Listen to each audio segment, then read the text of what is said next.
26 जनवरी 2026 Devilal stadium में आज के चीफ गेस्ट हैं हरियाणा के मुख्यमंत्री नायब सिंह सैनी जी।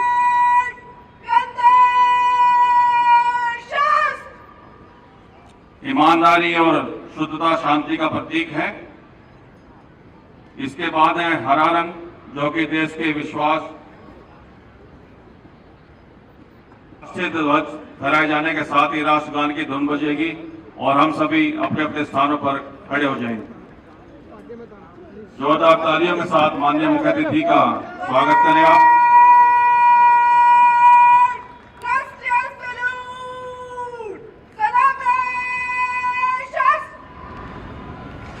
भाई कैमरा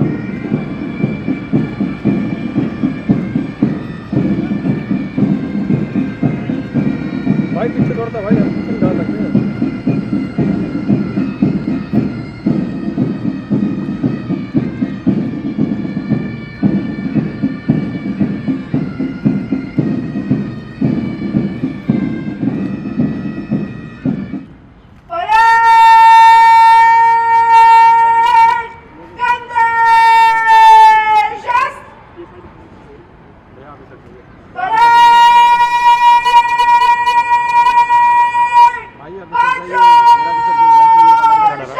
मुख्यमंत्री जी को मार्च पास्ट का निरीक्षण करने के लिए आमंत्रित करते हुए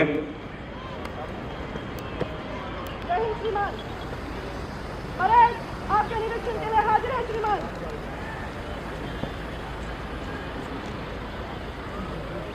तीन रंगों के तिरंगे का सम्मान सबके दिल में है। देश पर मर मिटे यह अभिमान सबके दिल में है। कौन? माननीय मुख्यमंत्री श्री नायब सिंह सैनी जी मार्च पास्ट का निरीक्षण करने के लिए आगे बढ़ते हुए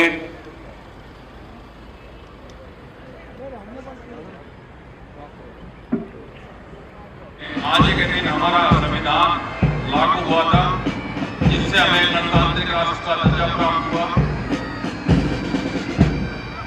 संविधान ने हमें केवल कानूनी अधिकार ही नहीं दिए, बल्कि राष्ट्र के प्रति नागरिकों के कर्तव्यों को भी परिभाषित किया है।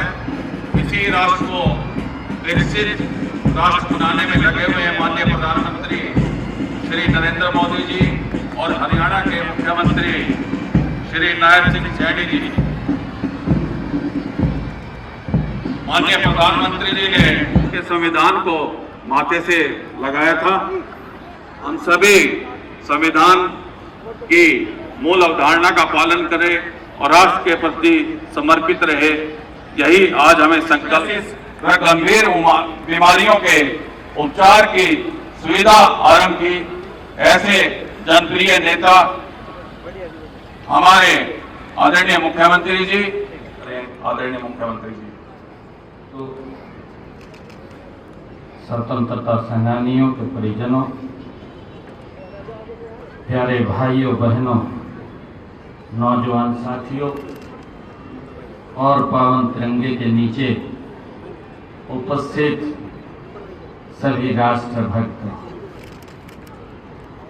आज सुबह की इस बेला में भारत अपने गणतंत्रता की गौरवशाली यात्रा के 70वें वर्ष में प्रवेश कर रहा है।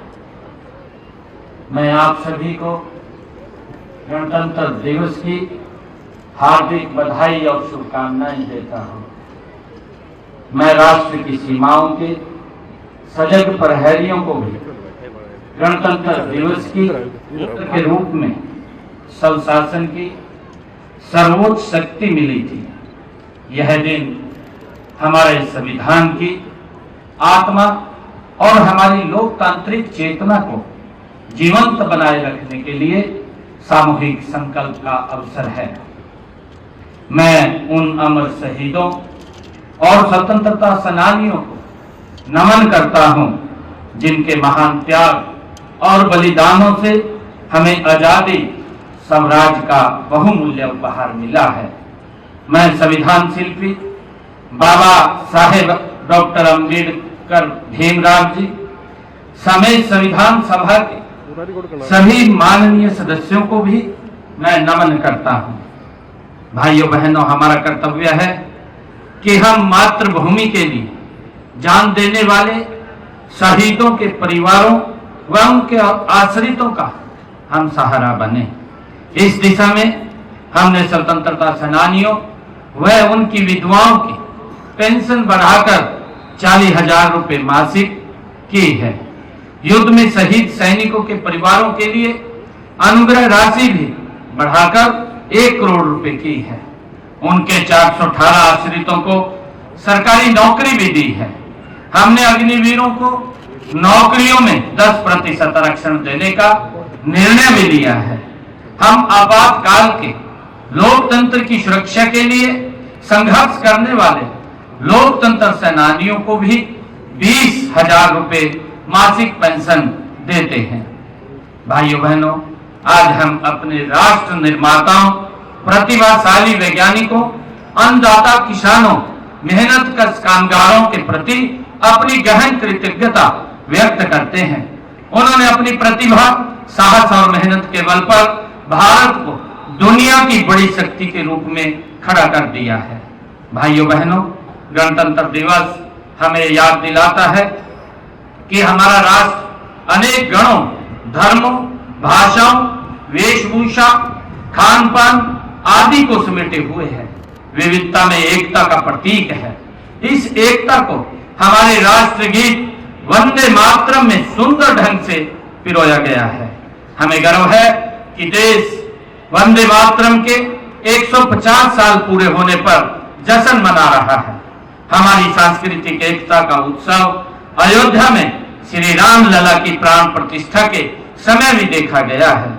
गर्व और गौरव की बात है कि गत 25 नवंबर को माननीय प्रधानमंत्री श्री नरेंद्र मोदी जी ने श्री रामलला मंदिर को ध्वजारोहण भी किया है। भाइयों बहनों, आज जब हम गणतंत्र दिवस मना रहे हैं तो हमें याद रखना चाहिए कि गणतंत्र का अर्थ केवल चुनाव कराना और सरकार बनाना नहीं है। गणतंत्र का अर्थ है गण का तंत्र, यानी जनता का शासन जनता के लिए और जनता के द्वारा। किसी कवि ने सही ही कहा है, सत्ता नहीं सेवा करें, यही गणतंत्र का सार है। संविधान से मजबूत हुआ लोकतंत्र का आधार है।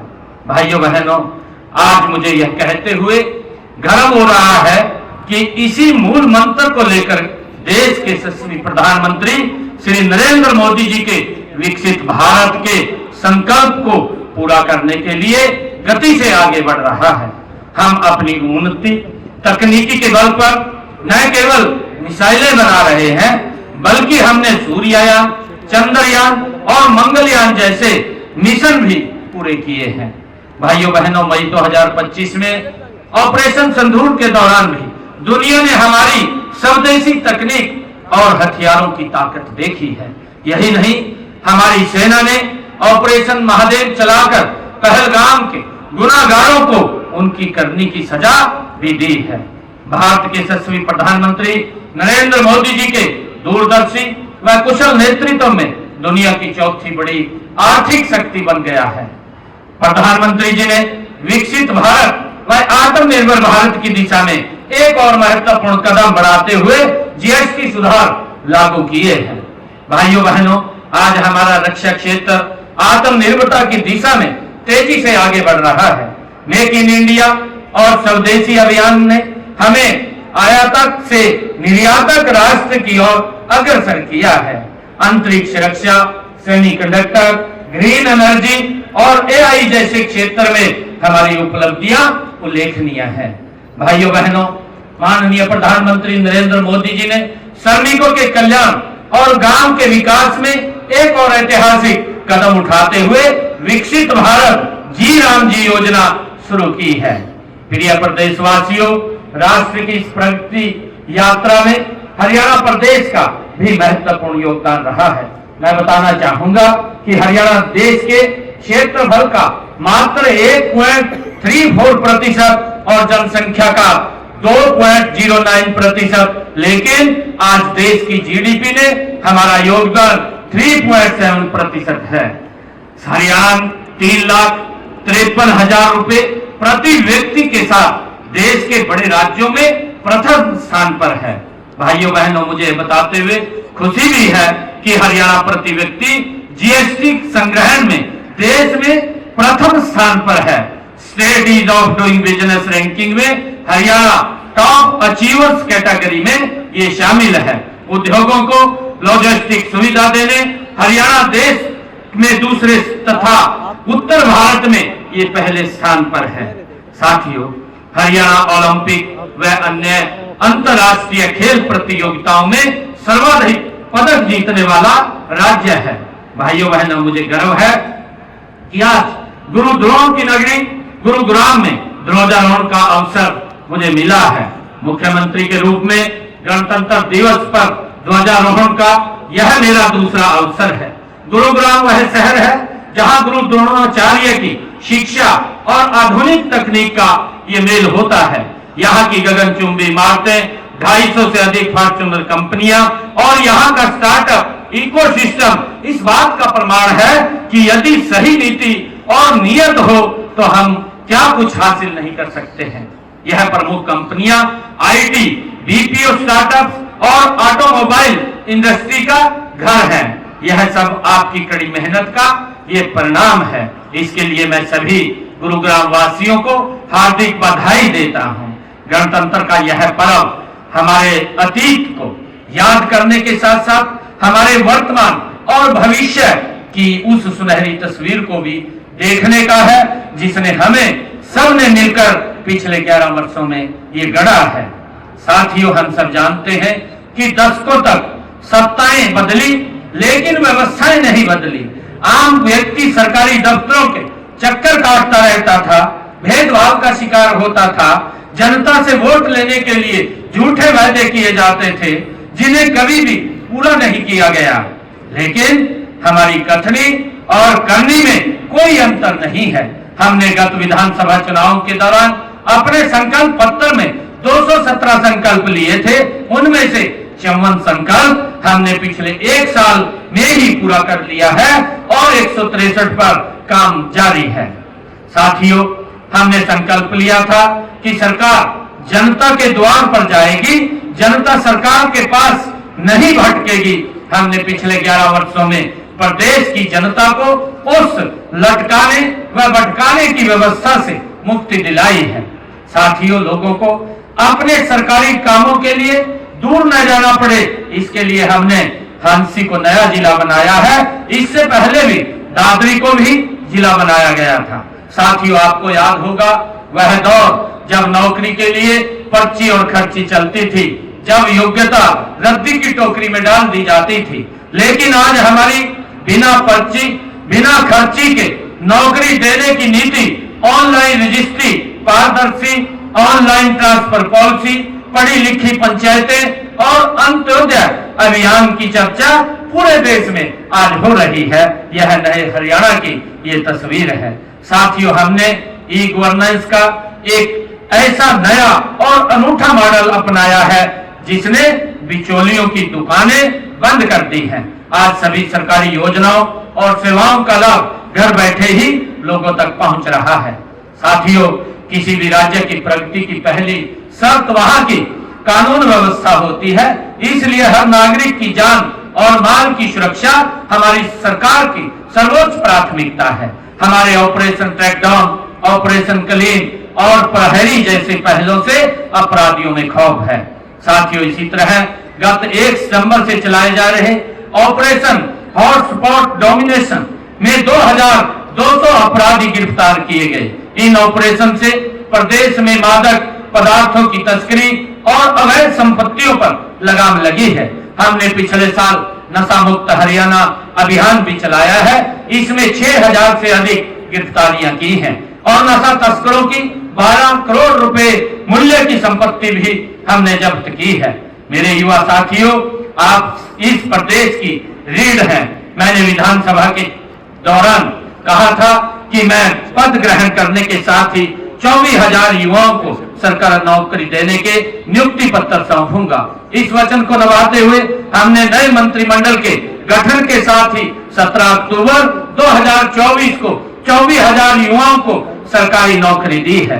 गत एक साल में हमने 34,000 युवाओं को नौकरी दी जा चुकी है।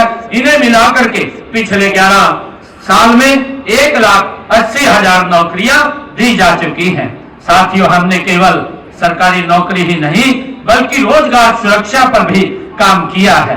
हमने कानून बनाकर हरियाणा कौशल रोजगार निगम के तहत कार्यरत युवाओं के भविष्य को भी सुरक्षित किया है। साथियों, प्रदेश के युवाओं को रोजगार सक्षम बनाने के लिए 1,14,000 युवाओं को कौशल प्रशिक्षण भी दिया गया है। साथियों, डंकी लूट की समस्या को खत्म करने के लिए हमने 26 मार्च 2025 को विधानसभा में बिल पास करवाकर कानून बनाया है। इसका उद्देश्य यात्रा एजेंट के अवैध और धोखाधड़ी पूर्ण लेन देन की जांच कर उन पर अंकुश लगाना है। भाइयों बहनों, हरियाणा की आत्मा हमारे गांव और खेतों में बसती है। किसान हित हमारी नीतियों के केंद्र में है और सदैव रहेगा। आज हरियाणा देश का एकमात्र ऐसा राज्य है जहां किसानों की 24 फसलों की खरीद न्यूनतम समर्थन मूल्य पर की जा रही है। तो यह मेरे किसान भाइयों के पसीने का सम्मान है। अब तक 12 लाख किसानों के खातों में फसल खरीद के सीधे 1,64,000 करोड़ रुपए डाले जा चुके हैं। साथियों, अब किसानों की फसल का पैसा एग्जिट गेट पास कटने के 48 घंटे के अंदर दे दिया जाता है। पहले प्रकृति की मार से जब किसान की फसल खराब होती थी तो उसे मुआवजे के लिए भटकना पड़ता था। हमने उस दर्द को समझा और समय पर मुआवजे के भुगतान के लिए ई क्षतिपूर्ति पोर्टल बनाया। हमने पिछले 11 सालों में फसल खराबे के मुआवजे के रूप में 15,448 करोड़ रुपए किसान के खाते में पहुंचाने का काम हमने किया है। साथियों, हमने अंग्रेजों के जमाने से चले आ रहे अभियान को भी जड़ से खत्म कर किसानों को बड़ी राहत दी है। कृषि भूमि पट्टा एक्ट लागू करके पट्टेदार किसानों को और भूमि मालिकों के बीच विश्वास भी बहाल किया है। साथियों, हमने किसानों को नकली खाद, बीज और कीटनाशक बेचने व बनाने वालों से बचाने के लिए नया कानून भी बनाया है। आज डिजिटल तकनीक ने खेती को बदल दिया है। हमने ड्रोन, रिमोट सेंसिंग, AI आधारित निर्णय प्रणाली और डिजिटल खेती जैसे नवाचारों को आप किसान भाइयों तक पहुंचाने का काम किया है। मुझे गर्व है कि हमारे प्रगतिशील किसान भाइयों ने सब्जी व फलों की खेती करने के लिए net house, poly house, high tech green net house आधुनिक तकनीकों को आज अपना रहे हैं। साथियों, देश की आजादी से लेकर एक लंबे समय तक गरीब कल्याण की बातें तो बहुत की गई, नारे बहुत लगाए गए, लेकिन वास्तविक लाभ उन तक कभी पहुंच नहीं पाया। हमने उस परिपाटी को बदला है। हमने गरीबों के उत्थान के लिए न केवल योजनाएं चलाई बल्कि यह भी सुनिश्चित किया है कि वे धरातल पर उतरें। साथियों, सामाजिक न्याय की दिशा में ऐतिहासिक कदम उठाते हुए हमने अनुसूचित जातियों में अब तक वंचित रह रहे लोगों को उनका अधिकार दिया है। पिछड़े वर्गों की क्रीमी लेयर आय सीमा को 6 लाख रुपए से बढ़ाकर 8 लाख रुपए किया है। और साथियों, पिछड़ा वर्ग भी को पंचायती राज संस्थाओं व शहरी स्थानीय निकायों में आरक्षण देकर के हमने उन्हें राजनीतिक रूप से सशक्त किया है। साथियों, अब गरीब परिवारों को अपनी बेटियों की शादी की चिंता नहीं करनी पड़ती है। उन्हें मुख्यमंत्री विवाह सगुन योजना के तहत 71,000 रुपए तक सगुन राशि दी जा रही है। साथियों, गरीब के सिर पर अपनी छत हो, यह सपना पूरा करने के लिए प्रधानमंत्री आवास योजना के तहत हमने 1,56,000 मकान दिए गए हैं। साथ ही मुख्यमंत्री आवास योजना के तहत शहरों व गांवों में 27,000 से अधिक गरीब परिवारों को प्लाट भी दिए गए हैं। गांव में पंचायती भूमि पर बने 500 वर्ग गज तक के मकानों पर काबिज लोगों को मालिकाना हक देने का काम भी हमने किया है। साथियों, हमने सामाजिक सुरक्षा पेंशन बढ़ा करके 3,200 रुपए मासिक कर दी है, जो देश में सर्वाधिक है।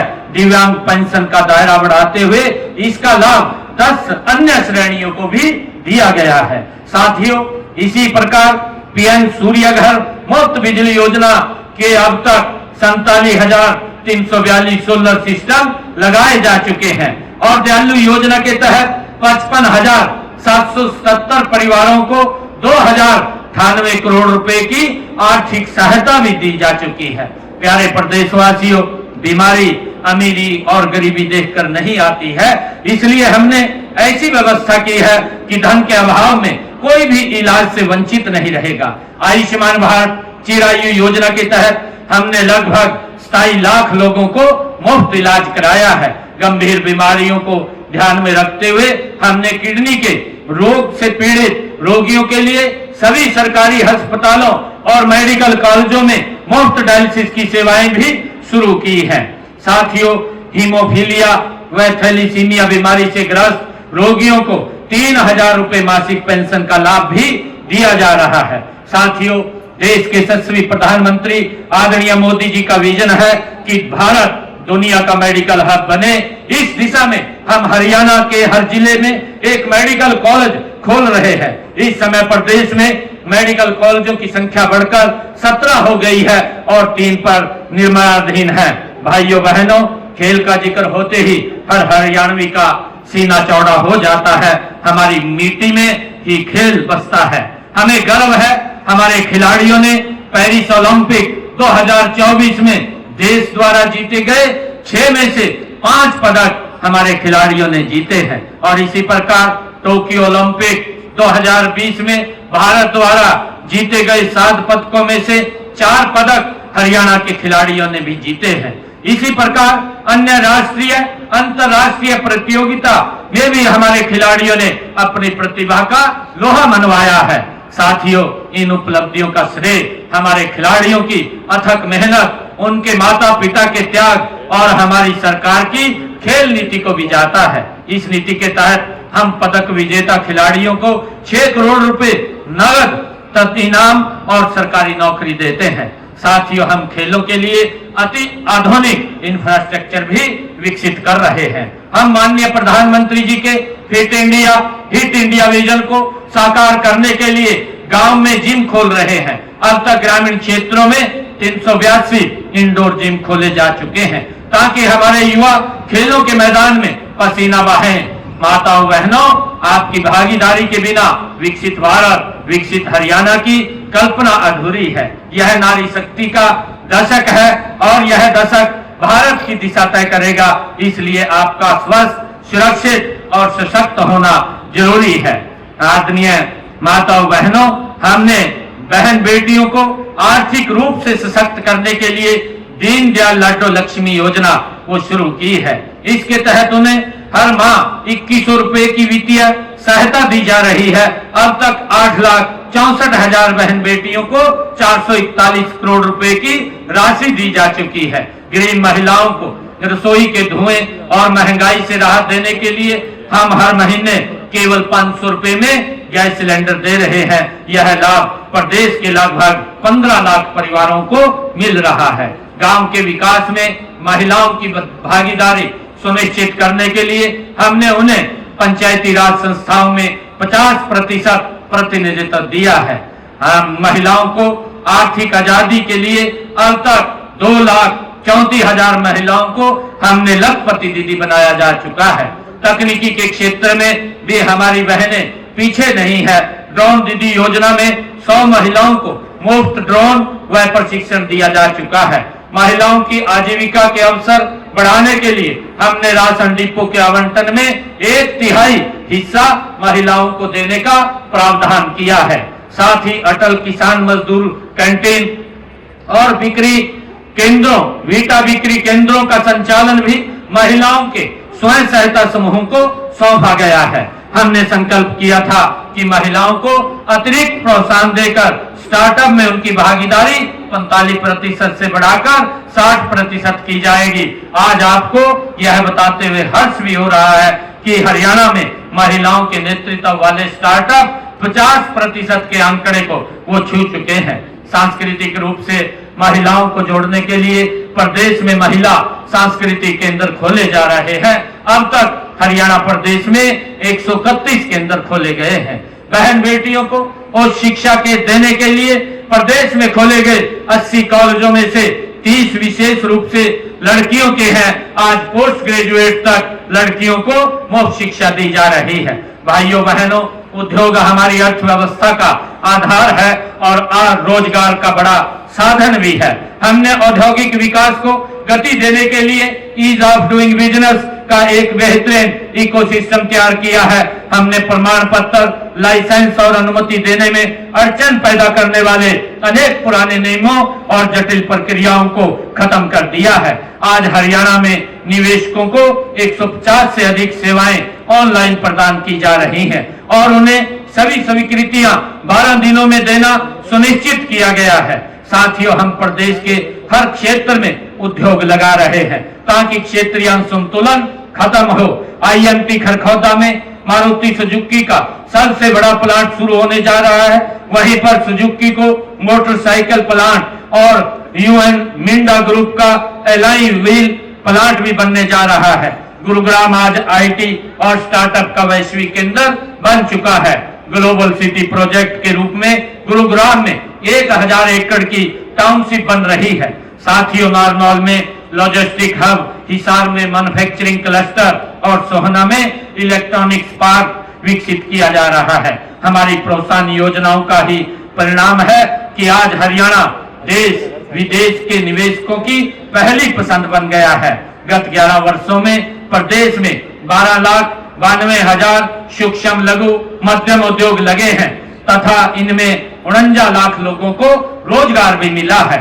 प्रदेश में मुख्यमंत्री शहरी स्वामित्व योजना के तहत 20 साल से अधिक समय से दुकानों व मकानों की मलकियत पर उन पर काबिज व्यक्तियों को उन्हें दी गई है। साथियों, हमारे व्यापारी भाइयों का भी प्रदेश के विकास में महत्वपूर्ण स्थान है। हमने उनके हित में ई रिफंड, कराधान के क्षेत्र में ई पंजीकरण और टैक्स की ई अदायगी एवं रिटर्न की फाइलिंग, ई निविदा और सी फार्म जारी करने की ऑनलाइन सुविधा भी शुरू की है। भाइयों बहनों, हम मानते हैं कि प्रदेश का विकास का मार्ग गांव की गलियों से होकर गुजरता है। ग्राम विकास में तेजी लाने के लिए हमने ग्राम पंचायतों द्वारा बिना टेंडर के काम करवाने की लिमिट लगभग 5 लाख रुपए से बढ़ाकर 21 लाख रुपए कर दी है। हमने संपत्तियों के सालों चले विवादों को खत्म करने के लिए सभी गांवों को लाल डोरा मुक्त बना दिया है। साथियों, बिजली के क्षेत्र में ऐतिहासिक सुधार करते हुए प्रदेश के 6000 से अधिक गाँव में हमारा गाँव जगमा गाँव योजना के तहत 24 घंटे बिजली दी जा रही है। साथ ही सभी 30 लाख से अधिक ग्रामीण घरों में नल से स्वच्छ जल पहुंचाया गया है। स्वच्छता ही सेवा के मंत्र पर चलते हुए गांव में कूड़े कचरे के निपटान के लिए 6183 ठोस और 2582 तरल कचरा प्रबंधन परियोजनाएं भी शुरू की गई हैं। गिरते भूजल स्तर को सुधारने के लिए 2088 अमृत सरोवर बनाए गए हैं जो जल संरक्षण की दिशा में मील का पत्थर साबित होंगे। साथियों, शहरों में विकास कार्यों को गति देने के लिए शहरी स्थानीय निकायों की शक्तियों का विकेंद्रीकरण किया गया है। मेयर के चुनाव को प्रत्यक्ष करवाना शुरू किया है। इससे जनता की सीधी भागीदारी बढ़ी है। साथियों, फरीदाबाद करनाल को स्मार्ट सिटी बनाया जा रहा है।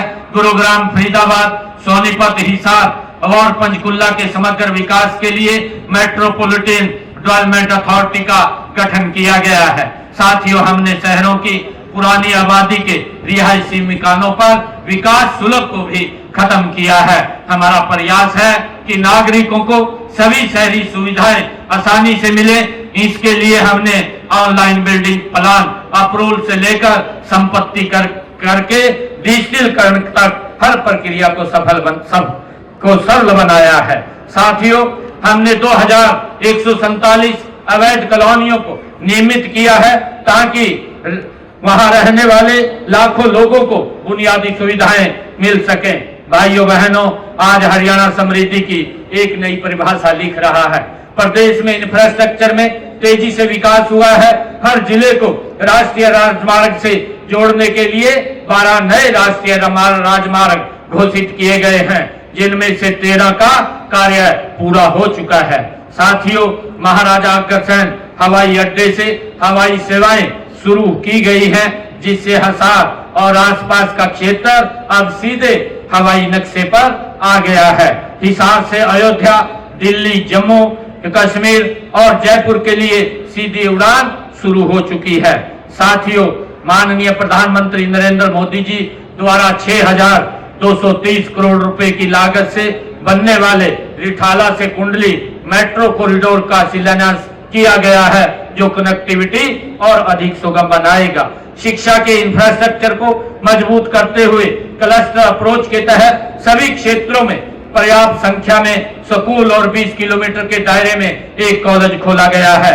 हर क्षेत्र की आर्थिक स्थिति को मजबूत करने के लिए ब्लॉक स्तर पर लघु व मध्यम उद्योग के क्लस्टर स्थापित किए जा रहे हैं। प्यारे प्रदेशवासियों, पिछले 11 वर्षों का हमारा कार्यकाल विकास, समरसता, सहिष्णुता के साथ साथ उन बदलावों का साक्षी भी रहा है जिनसे हर आदमी का जीवन सर्व सुगम और सुरक्षित हुआ है।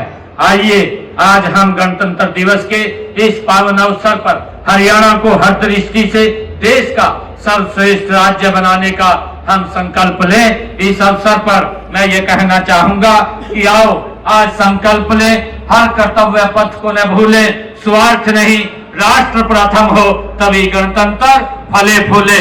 मैं एक बार फिर आप सभी को 77वें गणतंत्र दिवस की हार्दिक शुभकामनाएं देता हूं। धन्यवाद। जय हिंद, जय भारत। बहुत बहुत धन्यवाद आपका।